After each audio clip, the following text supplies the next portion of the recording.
One way to begin to come to terms with this essay by Silverstein, The Evil of Death, is to look through the principles that he states in smaller type, starting on page 97, S1. S is for schema. I don't think it's really necessary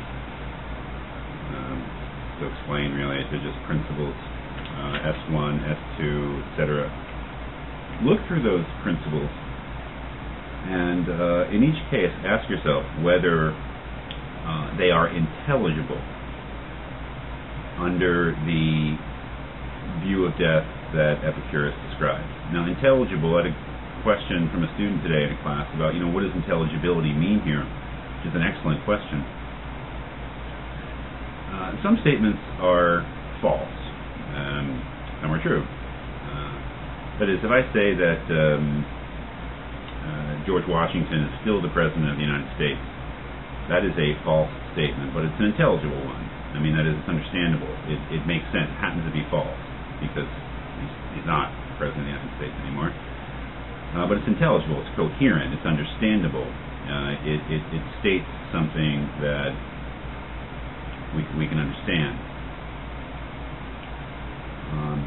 To say something is unintelligible or lacks intelligibility means that there's a basic logical mistake being made in the statement that negates it, that disqualifies it even from being a candidate for being true.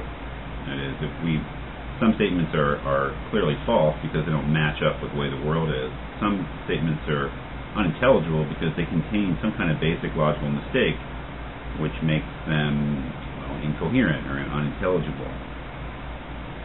So we ask ourselves whether this statement S1, A's death is an evil for A, is intelligible. And of course, the interpretation here is that under Epicurus' view of death, that death is the end of the person, that it is incoherent or unintelligible to say that that person's death is bad for them, because if they no longer exist, nothing can be good or bad for them. Then we look at S2, which Silverstein says that it is logically connected with S1. A's death is worse for A than A's continued life is for A. That is what we would normally call basic common sense statement, that if A dies, that is worse for A than if A continues to live. If a person dies, that's worse for them than if they continue to live, is also unintelligible. I would say incoherent under Epicurus' way of thinking about things, because you cannot make that comparison. You can certainly say that, as he does later, S3 on page 98, that A's life is or is a good for A, that is, as Silverstein says, perfectly in line with what Epicurus says, that our life is good for us. There's no reason for us to doubt the intelligibility of that under Epicurus' principles.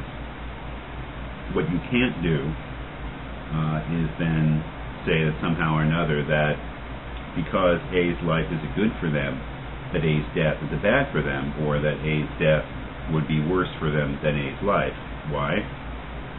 Well, because again, as Silverstein calls it on page 99, in reference to S4, another schema, principle, that A's life is better for A than A's death is for A. That, he says, the second term of this comparative suffers from the same no-subject difficulty.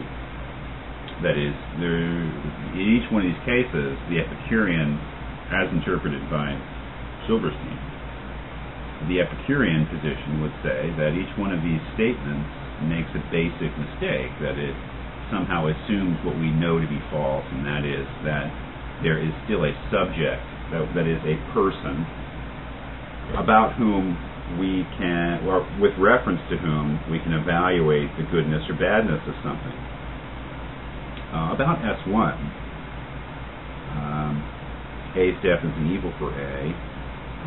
Silverstein characterizes that as an A relative value judgment. That's on page 97. That is, when we say that something is bad for A, we've made an A relative, that is relative to A, value judgment. So we said that there is a thing or an event that and that it is bad for A, that it is bad relative to A. Of course, conceivably the same thing could be both good and bad relative to different people. If, morality aside, if I steal something that I really need from you, that act of theft is a good for me, relative to me. That is, me relative, it's good. You, the victim relative, it's bad. Now, in itself, is it good or bad? That's another question. So, the notion is that if we make an A relative value judgment, that A somehow has to exist as a subject, that is, as a thing, an entity, in relation to which we can make that judgment.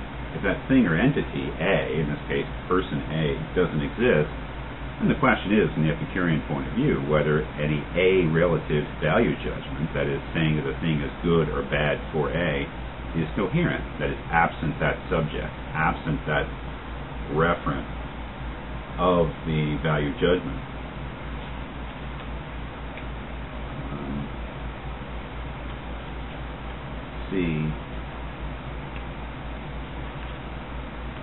I'm going to skip some of these.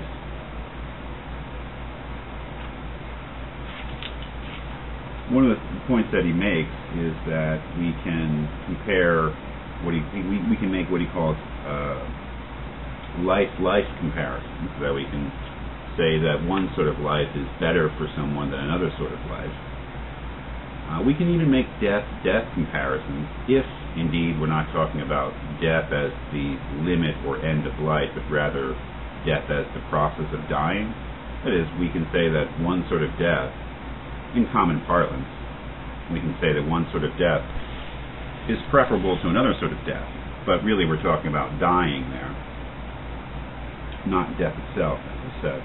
So we can make life comparisons, and in a loose way we can make death comparisons, but one of the major mistakes that he thinks that from the Epicurean point of view that we make is that we make life-death comparisons. That is, we say that being alive is good, therefore being alive is better than being dead.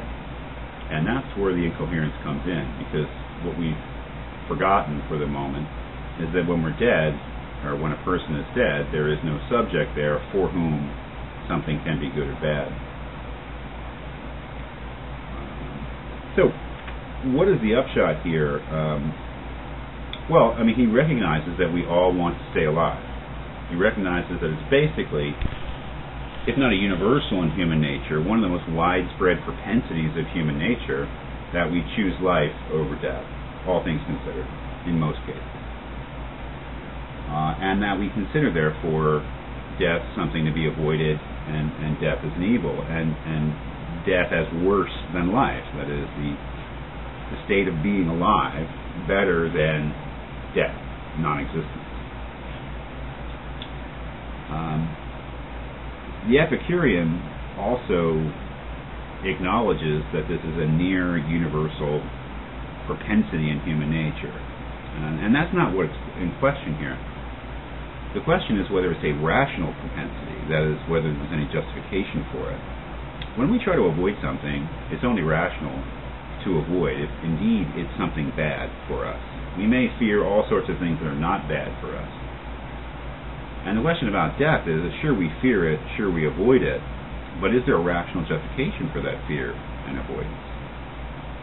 So the question is not whether people fear death. The question is not whether we consider death an evil. We do. The question is not whether normally, given a choice between continuing to live and dying, we would always choose continuing to live and regard dying as a thing to be avoided at all costs, of course. However, the question is not a psychological question about what people happen to believe.